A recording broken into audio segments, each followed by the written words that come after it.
Hello everyone, আমি ঐশানী চলে এসেছি একটা ছোট্ট মিনি ব্লগ নিয়ে। তো আজকে দিনটা ছিল হচ্ছে আমাদের ছোট্ট গপু সোনার জন্মদিন। তো এবছরে গপু আমাদের বাড়িতে প্রথম এসছে।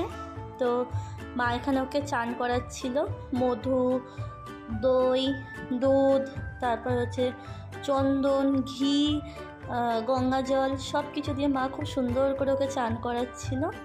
তো তারপরেই চান করানোর পরেই ওকে নতুন জামা পরিয়ে একদম রেডি করে দিয়েছিল। তো আমিও খুব সুন্দর ঘরটা সাজিয়েছিলাম, বেশ বেলুন টেলুন দিয়ে সাজিয়েছিলাম ঘরটা। তারপর এখানে মা অনেক কিছু রান্না করছিল, গপুর যেগুলো পছন্দের খাবার সেগুলোই মা সব রান্না করেছে, আর সমস্ত কিছু মা একাই করেছে। তারপরেই ঠাকুরমশাই চলে এসেছিলো।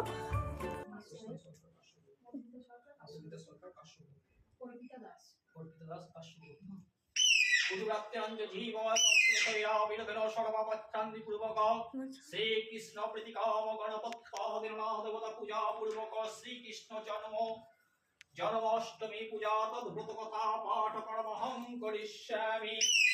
গঙ্গপুষ্পে ওম সংকল্প সুপ্তায় নমঃ। গঙ্গপুষ্পে ওম সংকল্প সুপ্তায় নমঃ। শ্রীপতয়ে নমঃ। ওম एकदन्त महाकायकलम्बोदर गजाननं विघ्ननाशकरं देववीरं वं प्रणमाम्यहं।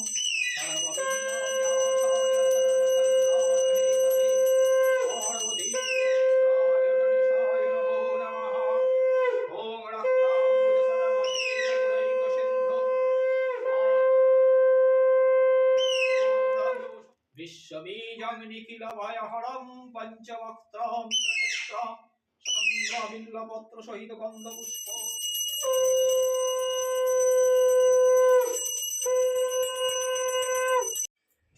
नम अपवित्र पवित्रो वा सर्वावस्थां गतोऽपि वा यस्सरे पुण्डरीकाक्षं सवाच्य अभ्यन्तर शुचि। नमः शुचि नमः शुचि नमः शुचि नमो माधव। পুজো খুব সুন্দর হয়েছিল। আর ওই দেখো আমাদের ছোট্ট গপু সোনা, আর তার পাশেই ওর বন্ধু ছিল। তো এই দেখো এগুলো সব ওর পছন্দের জিনিস আনা হয়েছিল, লুচি করা হয়েছিল, তারপর হচ্ছে অনেক কিছু ক্ষীর ছিল, মিষ্টি ছিল, আর এই কেকটা ওর ইত্যাদি বানিয়ে এনেছে। আর এখানে 5 রকমের ভাজা, তারপর ফল, তারপর তালের লুচি, তালের বড়া, সুজি, মালপোয়া, নাড়ু, পায়েস, অনেক কিছু ছিল, খিচুড়ি ছিল। তো চলো ভিডিওটাও এন্ড করলাম। ভালো লাগলে like, comment, share and subscribe করে দিও। দেখাবে নতুন